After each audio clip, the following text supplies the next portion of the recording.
Amigos, estamos en el reportaje de la semana y tenemos el placer de poder conversar con Pedro Bordaberry, líder de Vamos Uruguay, senador de la República.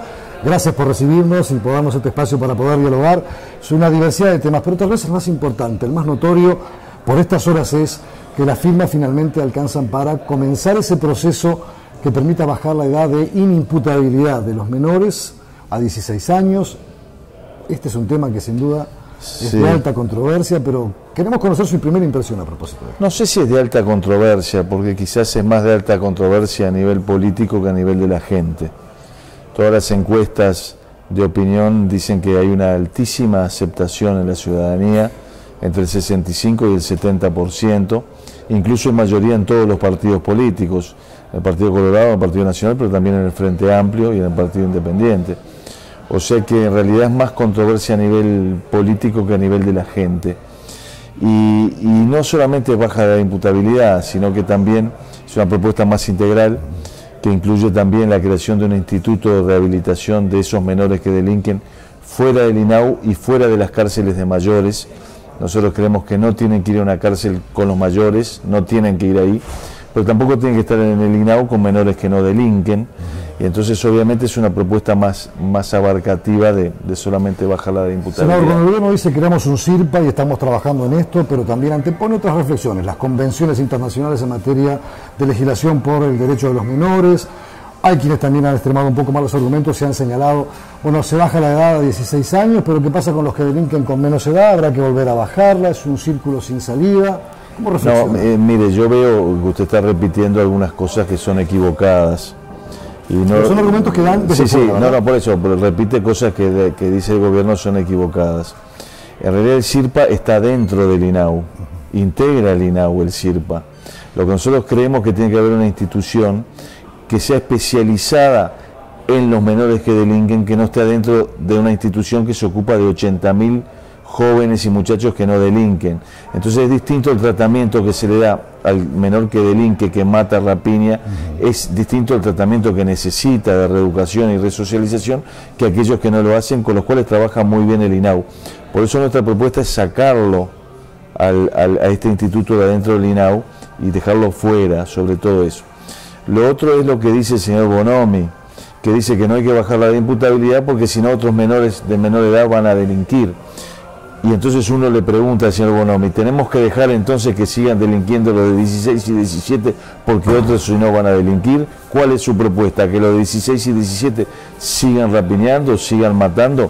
Evidentemente no tiene una propuesta. Yo le preguntaría, ¿y entonces qué? ¿Cuál es tu propuesta? ¿Cuál es? No la vemos que la tengan. Entonces obviamente que hay que, me parece que enfocar esto de otra forma, de una manera distinta a lo que lo está haciendo el gobierno.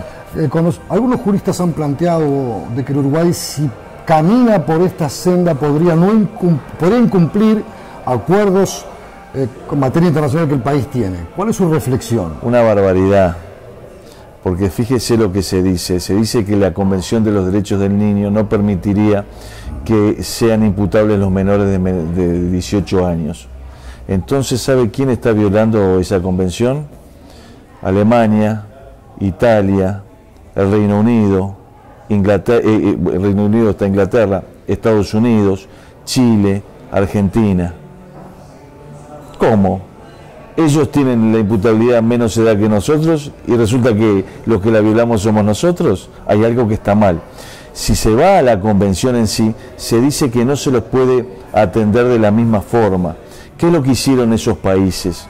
Dijeron que se deja, que son imputables, pero queda a criterio del juez determinar si existe algún elemento por lo cual no son imputables. Entonces, ¿qué es lo que sucede? De esa forma se salva esa objeción a que se hace referencia. ¿Usted leyó la propuesta nuestra? Sí, la leí. ¿Qué dice en este terreno nuestra propuesta? ¿Usted sabe qué dice respecto de esto de bajar la edad? ¿Sabe qué es lo que dice respecto del juez? ¿Sabe lo que dice? Me gustaría que usted se lo dijera más a los televidentes que a mí. Claro, sería lo bueno. Dice esto que le estoy diciendo.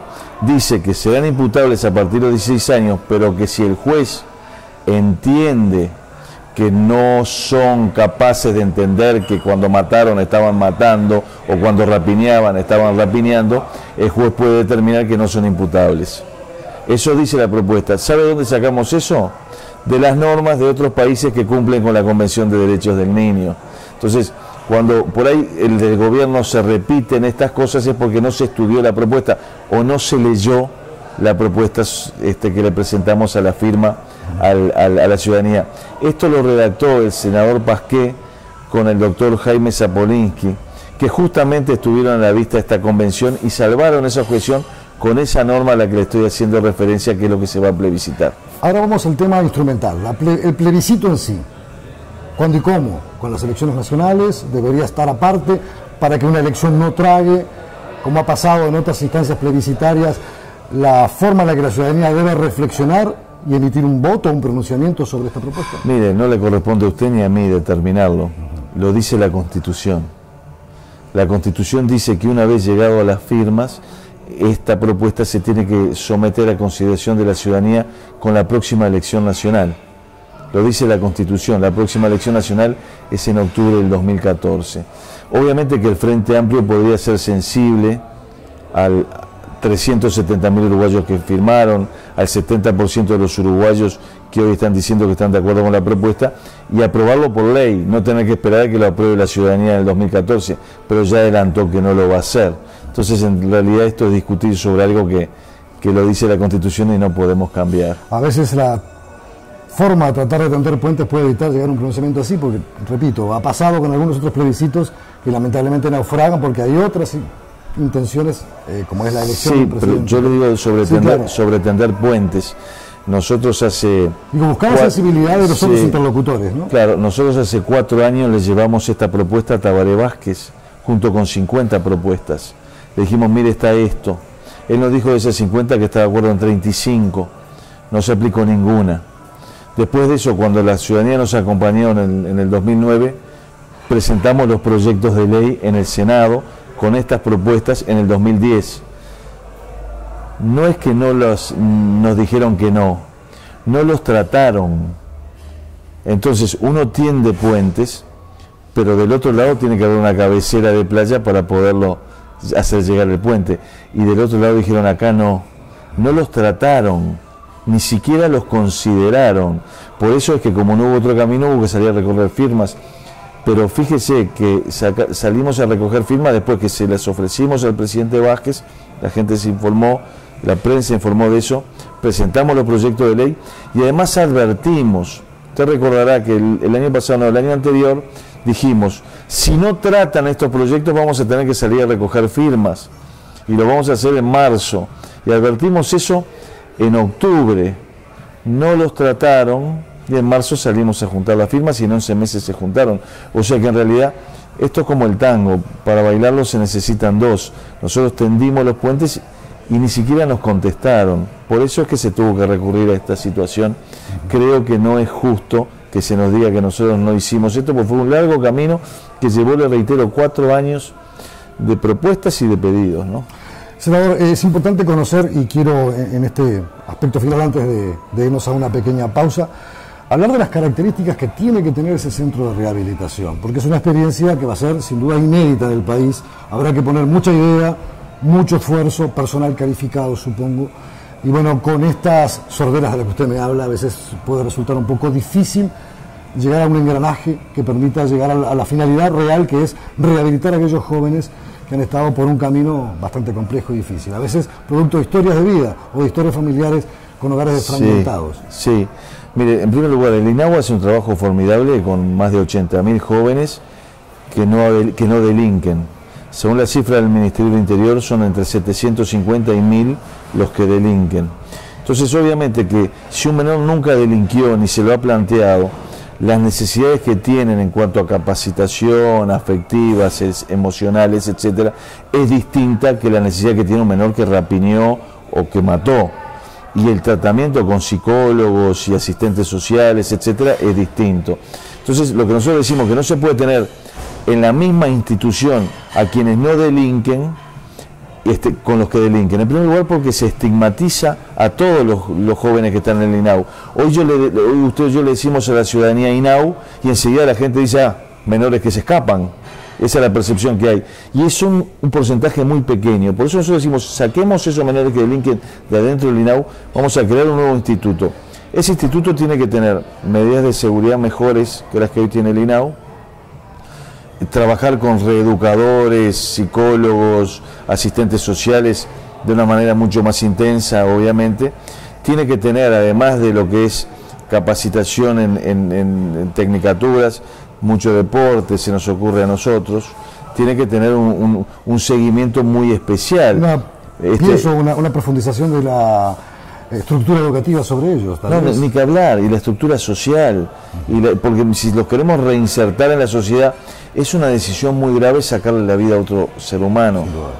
Y entonces obviamente quien tomó esa decisión y quien hizo eso, obviamente necesita un tratamiento reeducativo, de resocialización mucho más intenso y distinto del que le podemos dar usted, yo un abogado y usted un periodista. Obviamente que eso es para los técnicos, los psicólogos, los asistentes sociales, los sociólogos, etcétera, por el entorno. Estamos conversando con el senador Pedro Bordaberry, hemos hablado sobre el tema de la baja de la edad de inimputabilidad de los menores. Hay otros temas, tras la pausa continuamos dialogando con el líder de Vamos Uruguay.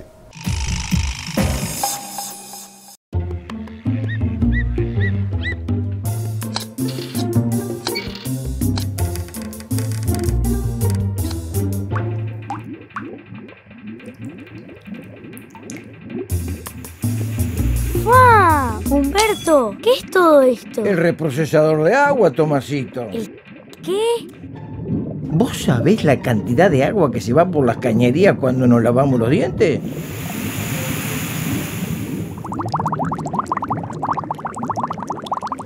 Mira, con este invento, problema resuelto.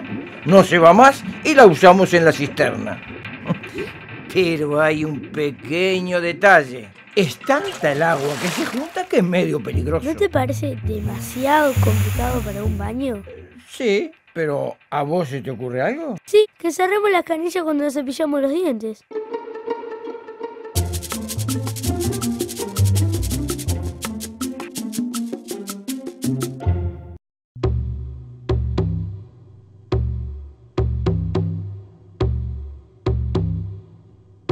Uruguay enfrenta un desafío que debemos resolver entre todos.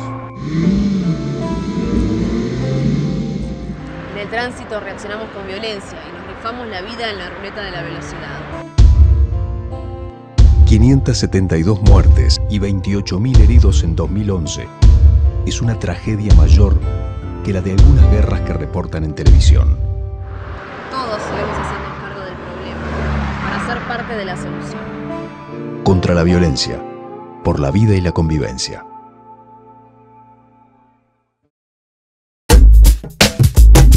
Mira la pizarra, mira la maestra, la palabra, la mira pizarra, niños en la escuela, la maestra, niños en la escuela, niños mira en la ventana, mira cómo crece el muro, los ladrillos que construye, ¿quién construye los ladrillos? ¿Quién construye los ladrillos? ¿Quién? ¿Quién? Mira más allá de la pared, no hay alegría, el barro, el agua sucia, pesa, duele. Siente cómo duele, es cuando pesa el barro, el agua sucia, el trabajo mal. El agua sucia, mal, lejos, mal. cerca, lejos. Siente cómo duele. Lejos, cerca, lejos. Mira, escucha, suena la campana, la alegría, el juego, se oyen risas, cantos, fuego, cerca, lejos, cerca. Cantos, juegos. Cambia la mirada, no dejes de ver, de sentir a dónde va, a dónde va. Es tu mirada más allá del muro, a dónde va. El futuro, ¿a dónde va? Deja que tu mirada descubra. Mira al otro lado. Mira al otro. Mira al otro. Mira al otro. Mira a los dos lados.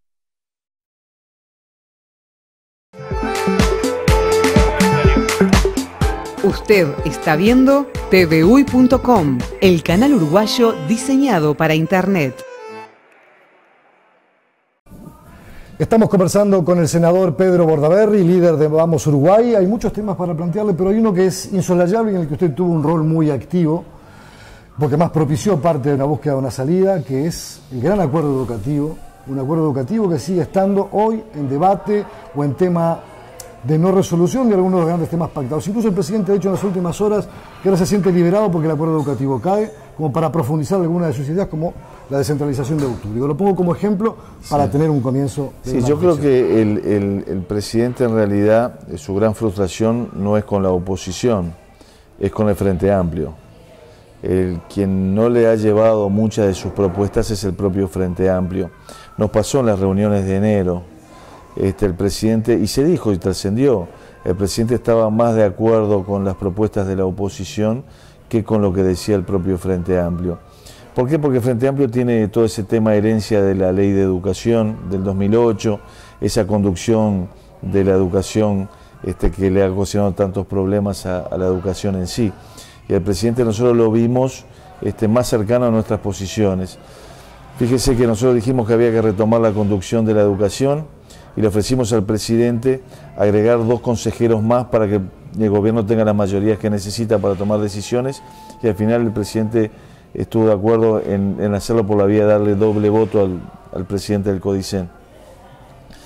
Después la de enseñanza en el interior, tecnológica, nosotros le propusimos al presidente algo que ya habíamos llevado en nuestra campaña del 2009, nuestra propuesta del 2009, que es crear una universidad tecnológica en el interior del Uruguay. Hoy el presidente está hablando justamente de eso, de la educación en el interior, y no es que no fuimos nosotros los que dijimos que no a eso, sino que fue el propio partido del presidente. Es necesaria una educación en el interior, una educación tecnológica en el interior, similar a MIT, lo que hay en Estados Unidos, que le agregue capacidades terciarias, educación terciaria, a los que hoy están trabajando en el Uruguay real. Quizá lo que el presidente se queja, que es lo que nos quejamos todos, es de esa suerte de Uruguay de probeta, que en realidad para los que están ahí les parece que está muy bien, pero está alejada de la realidad del Uruguay real, el que realmente exige hoy cosas.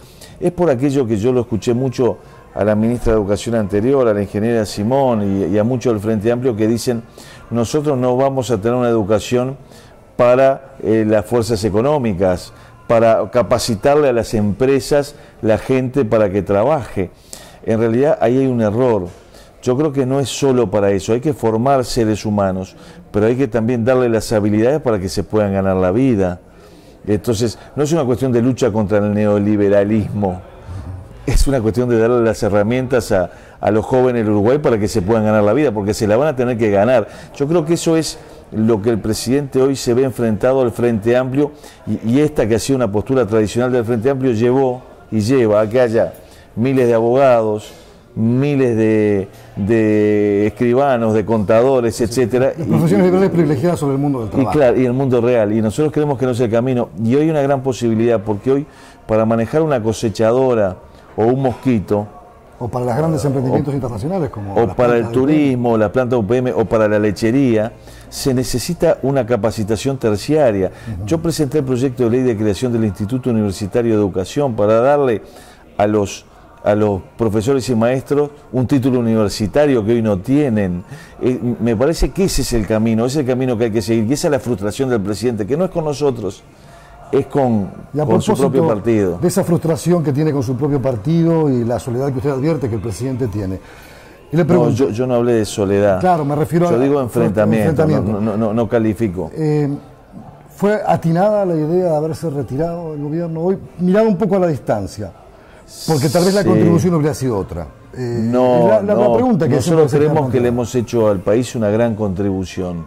Y haber seguido... Sí, una gran... Y le digo por qué. Porque hoy el Uruguay está afectado por una crisis enorme de pérdida de normas de convivencia, de respeto mínimos. Los alumnos no respetan a la maestra. Los maestros tienen problemas con los directores.